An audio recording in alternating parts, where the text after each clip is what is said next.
Oi pessoal, sejam bem-vindos a mais um programa Sorrindo Mais e Melhor. Hoje eu vou receber aqui uma pessoa que vai falar sobre um assunto muito especial, mau hálito. Gente, é uma coisa que incomoda muita gente, né? Uma coisa assim desagradável e que às vezes a gente tem dificuldade em abordar, às vezes até de perguntar para o próprio dentista. Então eu quis trazer uma pessoa que realmente entende do tema. Ela faz parte de uma clínica que faz tratamentos focados nesse problema, né? E eu acho que a gente vai ter um bate-papo bem legal. Então eu apresento a vocês a doutora Rosiene. Obrigada, doutora, Carla. por favor. Agradeço o convite por estar aqui. Eu sou dentista, sou formada em São Paulo, na Universidade Camilo Castelo Branco. Sou especialista em estomatologia e habilitada em halitose e laser terapia. Certo, então quer dizer que a halitose é uma habilitação, não é uma especialidade. É uma habilitação, isso. Certo. Houve um primeiro curso de especialização aqui em Campinas, mas ele foi somente reconhecido pelo CFO, então ele tornou-se uma habilitação somente. Tá, e a estomatologia, o que é essa especialidade? A estomatologia é uma área dentro da odontologia que estuda as doenças da boca. Desde um diagnóstico de uma simples afta até um diagnóstico de um câncer, por exemplo.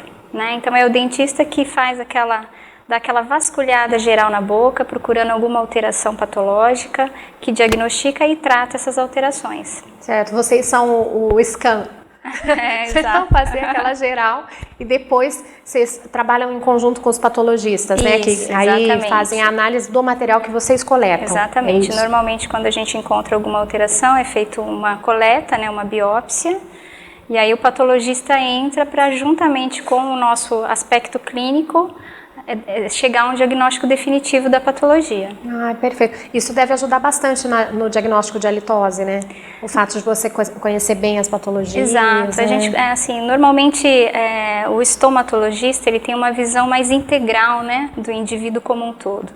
Existem diversas doenças sistêmicas que se manifestam inicialmente na boca. Então, essa ligação ela é importante até mesmo para o diagnóstico da halitose, porque a halitose ela não é especificamente uma doença, mas ela sinaliza um desequilíbrio sistêmico, um desequilíbrio orgânico também. Certo. Como que o paciente pode saber que ele tem halitose? Porque tem muitos pacientes que vêm ao consultório, por exemplo, falam para mim: doutora Carla, eu sinto que eu tô com mau hálito. E eu falo ao paciente: eu não tô percebendo. E eu tenho um nariz terrível. Assim, eu sinto cheiro de longe. Mas às vezes a pessoa fala: nossa, mas meu marido disse que eu estou com mau hálito. E eu falo assim: olha, eu particularmente não estou sentindo. Como que a pessoa pode fazer esse diagnóstico? Eu tô com mau hálito ou não tô com mau hálito, né? A grande maioria das pessoas não sentem o cheiro. O que na verdade elas sentem é alguma alteração de paladar. E muitas vezes uma alteração de paladar nem sempre sinaliza uma halitose. Existe um processo que a gente chama de digeusia, que nada mais é do que uma única alteração de paladar. Ele tem gosto metálico, gosto azedo, mas isso não significa uma halitose, tá? Em outros momentos, em algumas situações, sim, as duas coisas elas podem estar unidas, né? O mau hálito ele pode trazer também uma alteração de paladar quando a gente tem, por exemplo, saburra sobre a língua. A placa bacteriana se aloja sobre a língua, ali sobre as papilas, e essa pessoa tem um gosto amargo o dia inteiro. E esse gosto amargo é placa bacteriana que está sobre a língua. E normalmente essa placa bacteriana gera mau hálito, né? Mas devido ao processo de fadiga olfatória, ou seja, o nosso nariz se adapta a odores constantes, normalmente o paciente que tem uma halitose crônica, ele não sente o cheiro. Ele se acostuma com o odor. Ele sente uma alteração de paladar. Normalmente ele pode ter relação com uma boca seca, uma diminuição de fluxo salivar. Então ele tem essa sensação, mas o cheiro em si ele não sente. Porque a halitose, ela tem que ter odor envolvido, né? Às vezes a pessoa está sentindo que o gosto está diferente e encafifa que tem um cheiro. Exatamente. E nem sempre isso ocorre. Né? Por isso que a gente fala que a melhor maneira de saber se tem halitose ou não é perguntar para alguém. Certo. É perguntar para alguém se tem. Claro. E além do que procurar um profissional, que seria o primeiro profissional a ser procurado seria o dentista, para poder fazer uma avaliação mais criteriosa de saúde bucal também. Tá. Uma coisa também que muita gente fala: eu acho que eu tô com mau hálito e provavelmente estou com algum problema de estômago. Você já deve ter ouvido isso, é sempre problema de estômago. E eu sempre falo ao paciente: Gente, mau hálito, maior causa, né? A grande maioria das vezes está dentro da boca, né? É uma realidade? É uma realidade. Infelizmente, essa é uma realidade que ainda é um mito, né? Que ainda existe não somente na população, mas até mesmo entre o meio odontológico e médico, né? É esse desconhecimento da causa da litose. O estômago, ele só vai ser um responsável por uma litose se houver uma doença grave de estômago. Uma doença com comprometimento sistêmico considerável. Aí sim ele vai ter uma litose proveniente do estômago. A grande maioria dos casos, a principal causa da litose ela é intrabucal, ela está dentro da boca. O que pode acontecer também é que um distúrbio gástrico, como por exemplo um refluxo gastroesofágico, ele vai potencializar muitas vezes uma alteração de pH ali na região da base da língua, um aumento de formação de placa nessa região. Mas aí a litose ela é bucal, ela é pela formação de placa que o refluxo, no caso, está potencializando. Mas não que o refluxo em si cause o mau hálito. Porque seria difícil, né? Uma coisa interna, para o cheiro chegar, sair pela boca, o negócio tem que estar muito complexo. E mesmo né? assim, a gente tem o processo do esfíncter cárdia no estômago que ele não deixa esse retorno acontecer. E se acontecer, é um retorno momentâneo, como se fosse uma eructação gástrica, um arroto, por exemplo. Você tem o hálito se altera momentaneamente, depois ele volta ao normal. E não é isso que a gente encontra na litose, a gente encontra uma alteração de hálito crônica durante o dia todo. E quais as principais causas do mau hálito? Bom, elas estão dentro da boca, isso já está bem determinado, né? Na grande maioria das vezes, né? Mas quais as principais causas, né? O que mais gera? Quando a gente faz uma avaliação clínica do paciente, a gente se atenta a 5 áreas mais importantes dentro da boca, que são áreas críticas para potencializar a formação da litose, tá? Principalmente a região do fundo da língua para trás, onde a gente tem as amígdalas. A amígdala, quando ela tem uma característica anatômica que potencializa a formação de placa, acúmulo de placa bacteriana, por exemplo, uma amígdala grande, uma amígdala muito criptosa, ela potencializa ali uma formação de uma placa bacteriana que a gente chama de cásio amidaliano. O cásio amidaliano, ele é responsável pela litose. Isso, até uma coisa interessante você falar, porque também tem muita gente que eu já vi perguntar de umas bolinhas que formam na garganta. Isso também vários pacientes já vieram falar, doutora, tem umas bolinhas que formam. Em geral, eu oriento a procurar otorrino. Eu falo, de repente, a remoção das amígdalas. Sim. Mas é interessante. Então, essa é uma das grandes causas. Essa é uma das grandes causas, né? O cásio nada mais é do que uma placa bacteriana que se aloja dentro das amígdalas, né? E ela é, normalmente o paciente que tem cásio amidaliano, ele sabe, porque incomoda, às vezes ele tosse, espelha essa bolinha espontaneamente e tem um odor extremamente desagradável, tá? Uma outra região é a região da valécula, que é a região do fundo da língua, aquela região pós as papilas circunvaladas ali no fundo. É bem lá atrás, gente, vai bem lá atrás. É uma região que, por exemplo, um paciente que tem muito processo alérgico, forma muito muco, né? Aquele paciente que tem sempre aquele corrimento nasal posterior, fica engolindo aquele catarro, é uma região que ali se acumula esse catarro e a bactéria, uma bactéria bucal, ela metaboliza o odor ali naquela região. Né? Isso está muito relacionado a paciente que tem muita rinite alérgica, também é uma região que a gente se preocupa um pouco. Outra região, que é a mais comum, que eu chamo que é o grande vilão da litose, é essa burra lingual, que é a placa bacteriana que se aloja sobre a língua, né? Ela é extremamente mal cheirosa. E aí entram diversas informações que são importantes para a gente. Por exemplo, um paciente que é fumante, um paciente que é um respirador bucal, um paciente que tem pouca saliva na boca, ele é um paciente que forma muita essa burra. Então ele está muito mais susceptível a desenvolver a litose, né? Outras causas seriam as causas dentais, que são incomuns, né?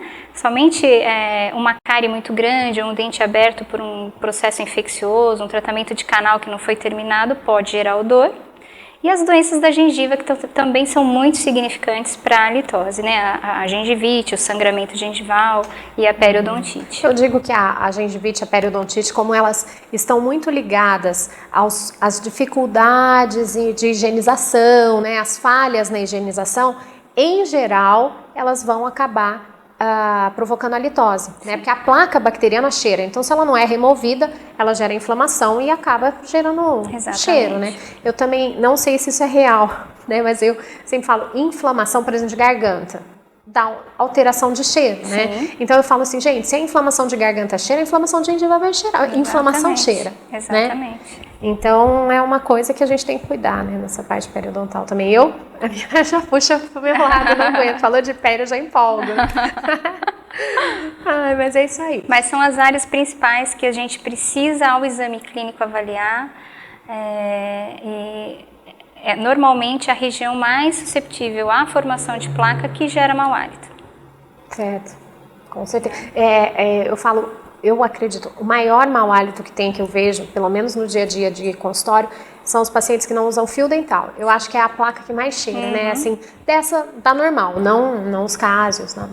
Mas realmente são os momentos mais tensos, assim, quando chega aquele paciente que você fala, meu Deus do céu, isso aqui nunca viu um fio dental, aí o cheiro é muito. É terrível, né? Eu até, às vezes, para incentivar o uso do fio, às vezes eu falo pro paciente, olha, eu odeio usar fio. Não precisa, meu dente é tudo juntinho, não fica nada, né, no meio, porque ele é tudo coladinho. Eu falo, então faz o seguinte, você pega, fica uns 3 dias sem passar mesmo, e depois você passa e cheira o fio. Você quase desmaia. Sim. Um cheiro horrível. Bom, gente, a conversa tá boa, né? Mas nós vamos dar uma pausinha para os nossos apoiadores culturais. Daqui a pouquinho a gente está de volta conversando um pouquinho mais com a doutora Rosiane a respeito de halitose. Tá joia? Vamos lá.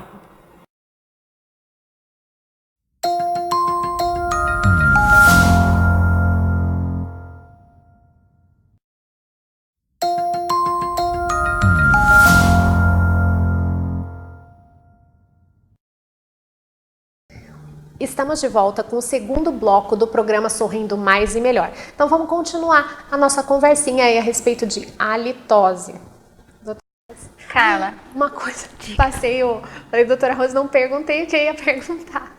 É o seguinte, eu queria que você falasse agora um pouquinho sobre o diagnóstico da halitose. Como que vocês fazem um exame que determine de forma precisa de onde está vindo o problema, né? Se o paciente tem e de onde vem esse problema. Ok.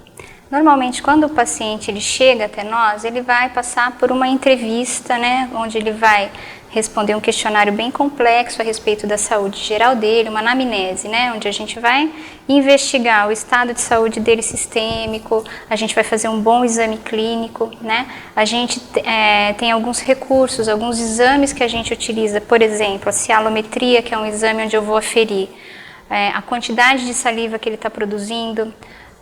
A gente faz uma halitometria, que é um exame onde a gente consegue aferir o hálito do paciente. É um bafômetro? É como se fosse um bafômetro, exatamente.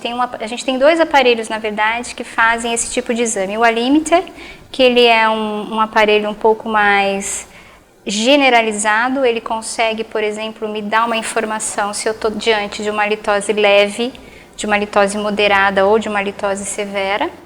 E a gente tem como complementar a esse exame, a gente tem o Oralchroma. O Oralchroma é um aparelho digital fantástico japonês, que ele consegue separar 3 gases, que são os principais gases da halitose, separadamente, que é o sulfidreto, dimetilmercaptano e dimetilsulfeto. Cada um desses gases me traz muita informação. Por exemplo, quando eu tenho um sulfeto de hidrogênio muito alto, significa que o odor maior está vindo da saburra lingual, ou dos cásios amidalianos, ou da região do fundo da língua, da orofaringe. Se eu tenho, por exemplo, um metilmercaptano muito alto, eu tenho que investigar problemas gengivais. Provavelmente eu estou diante de um paciente que tem uma periodontite ou uma gengivite acentuada. E o dimetilsulfeto, ele me denota uma halitose sistêmica, ou seja, o paciente já traz do pulmão uma halitose que já vem sistemicamente, né? Então é um exame muito preciso e que traz muita informação para a gente. E o paciente consegue visualizar nos gráficos a dimensão através dos números. A gente tem uma numeração onde ele consegue ver se a halitose dele realmente é muito forte, se é leve, né? Porque normalmente o paciente chega até nós, ele acha que ele tem a pior halitose do universo. Ele acha que ninguém chega perto dele, ele normalmente está extremamente condicionado a se sentir de uma maneira, a sentir que a halitose dele é a pior. Bom, e os pacientes nessa situação se sentem muito incomodados e param de viver, né? É uma coisa assim, a pessoa às vezes tem medo de conversar com alguém, fala de boca fechada, não sorri, né? Exatamente. Muda a qualidade de vida, A né? alteração de comportamento, ela é assim, ela ocorre em mais de 98% dos casos. Normalmente as pessoas já chegam extremamente inseguras, com uma alteração de comportamento muito grande, elas não convivem socialmente, elas têm o hábito de higienes 5, 6, 7, 8, 10 vezes ao dia, elas são usuárias de chiclete, bala, desodorantes bucais o dia inteiro, então elas ficam extremamente condicionadas ao mau hálito. E elas chegam acreditando que a halitose delas é a pior e muitas vezes a gente precisa demonstrar através do aparelho, dos gráficos, que não se trata de uma halitose tão severa, né? Que se trata de uma halitose moderada, uma halitose da intimidade, ou seja, a halitose que só uma pessoa muito próxima sinta, né? Então esse exame ele é muito gostoso da gente fazer e o paciente visualiza e muitas vezes ele até se surpreende com o resultado. Sai leve do Sai leve, né? Exatamente. A partir do momento que a gente chega ao diagnóstico, né, eu consigo diagnosticar ali onde estão as causas do problema, aí a gente entra com o tratamento proposto. Bacana. E como é esse tratamento para litose, assim? Como que vocês realizam em geral? Normalmente, como eu disse anteriormente, 96 a 98% dos casos é bucal. Então, por isso que nós, dentistas, somos os primeiros a iniciar um diagnóstico e o tratamento da litose. A partir do momento que eu diagnostiquei onde está o biofilme, a placa bacteriana que gera mau hálito, eu vou atuar ali.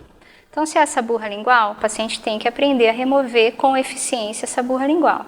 Gente, só um parênteses. Essa burra lingual é aquela massinha branca que fica em cima da língua, sabe? Quando a gente abre, e tem aquela massinha, isso que é essa burra lingual, beleza? A gente tem também recursos para poder devolver um fluxo salivar normal para o paciente, né? Estimular a salivação através de cialogogos, até mesmo através de medicações, né?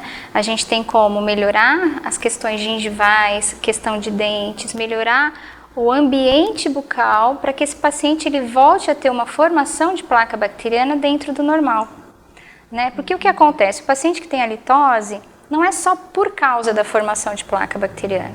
Ele tem algum desequilíbrio sistêmico, orgânico, que favorece aquela formação de placa bacteriana, né? Vou dar um exemplo que vai ficar mais claro. Por exemplo, o paciente que ele sofre um estresse muito grande, perde o emprego ou sofre uma separação, ele é um paciente que ele vai ao longo do tempo desenvolver algumas reações orgânicas, né? Aquela descarga adrenérgica que ele sofre de hormônios, de adrenalina, cortisol em função do estresse, por exemplo, diminui o fluxo salivar.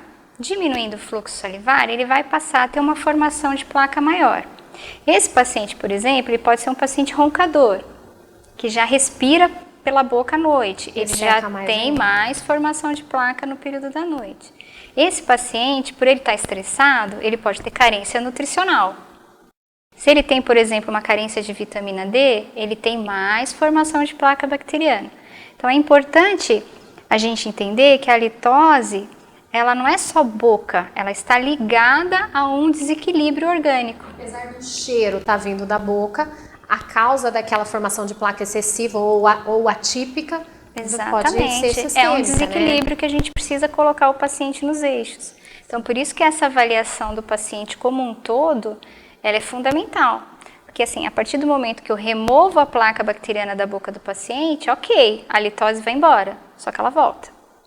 Porque eu não consegui diagnosticar a causa primária. Por que ele está formando muita placa bacteriana? É esse o ponto do tratamento da halitose. Eu tenho que descobrir o porquê que ele está formando muita placa, equilibrar o ambiente para que ele forme placa de uma maneira como nós formamos e não temos halitose dentro do normal. É bem interessante, porque agora nós vivemos numa época em que todo mundo vive estressado, né? Todo mundo. Estresse é quase que, assim, sim, é 100% da população. E é bacana, se a gente reparar, quando você passa uma situação de muita tensão, a boca fica grudada, né? Eu não sei o que aconteceu esses dias, não sei se... eu estava dirigindo, estava à noite, eu subindo a rua, tinha um carro com um farol super alto ligado que me ofuscou. E tinha sabe essas caçambas de material de construção e tal?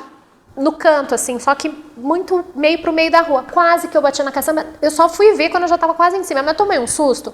Aí eu falava pro meu filho, minha boca grudou, né? Agora eu não nem abro. Exatamente. Aquilo, na mesma hora secou tudo. Eu falei, nossa senhora. Agora, isso é uma situação, né? Depois passou, lógico, fica normal, Sim. mas você viver em estresse tem uma tendência de diminuição, né? Muito grande. Eu acredito que é o mal do século, né? Estresse. A gente encontra um número muito grande de pacientes no consultório com hipossalivação, com diminuição de saliva na boca. E a saliva, ela é um líquido, é um biomarcador de saúde bucal. O paciente que não tem saliva, ele vai desenvolver doenças da boca, de um modo geral. A litose é somente uma delas, né? Mas ele está mais susceptível a cáries, está mais susceptível à doença periodontal, tudo. Né? A tudo. Então, realmente, cuidar da salivação, equilibrar o ambiente. A saliva, ela tem o poder ela tem ação antimicrobiana, né? Então, ela também melhora o ambiente microbiano bucal. Então, realmente, o decréscimo de saliva é um grande problema para a litose. E vocês têm, você falou que mexem com cialogogo, vocês têm como estimular esse fluxo de saliva? A gente tem alguns recursos, o cialogogo mecânico, que são dispositivos de silicone que a gente usa.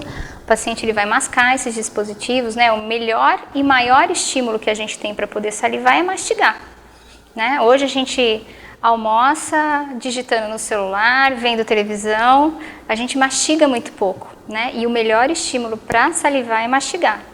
Então a gente desenvolveu dispositivos para que o paciente volte a ter uma atividade mastigatória maior e consequentemente vai devolver ao paciente um fluxo um pouco melhor. E esses cialogogos que são bolinha, fofinha, coisa assim que a pessoa põe na boca e vai... Não é muito fofinha, né? É um pouco meio durinha e fica mastigando, para não ser um chiclete. Exatamente. Então. Muitas vezes, quando a gente não tinha o cialogogo, a gente abria mão do chiclete, não tinha como, né? Mas o importante é esse movimento mastigatório, né? A gente tem os cialogogos gustatórios, que são gotinhas com gostos de frutas cítricas que estimulam as papilas gustativas a poderem salivar, né? Se a gente pingar uma gotinha de limão embaixo da língua, a gente já sente que a saliva ela aumenta, né? Os cialogogos gustatórios, eles fazem essa função de estimular as papilas para que estimule a salivação. E a gente tem um estímulo farmacológico, que é remédio, que é a medicação. A gente tem algumas medicações que a gente usa com muito critério, muito cuidado, porque são medicações que acabam gerando não somente o aumento da saliva, mas de todas as secreções corpóreas, então a gente só usa realmente em último caso, né? Mas que também é um bom aliado aí para que a gente possa devolver uma salivação normal. E a gente tem o laser, né? O laser de baixa intensidade, ele também consegue estimular a salivação do paciente. Quer dizer, tem jeito, né? Tem jeito, sem dúvida. Tem jeito para falta de saliva, tem jeito para litose. Exatamente. É só saber quem procurar, né? Exatamente. Gente, então era isso aí. Vocês gostaram do papo? Eu achei super interessante. Adorei, doutora Rosiane. Obrigada. E é o que a gente tinha para conversar hoje. Para quem acha que está com problema ou tem algum parente, algum conhecido, vocês sabem que tem pessoas treinadas para isso, né? Tá aqui a doutora Rosiane e tem mais gente aí habilitado para lidar com a litose. O que importa é que vocês não têm que parar de sorrir, vocês podem sorrir mais e melhor. É só saber quem procurar, é só se cuidar, tá bom? Um abração para vocês. Lembrem-se que eu tô perguntando o que faz vocês sorrirem. Não se esqueçam de me mandar as respostas, tá? Porque eu tô anotando e tô pautando que vai ter muita coisa legal aí pra frente, tá? Abração e até semana que vem.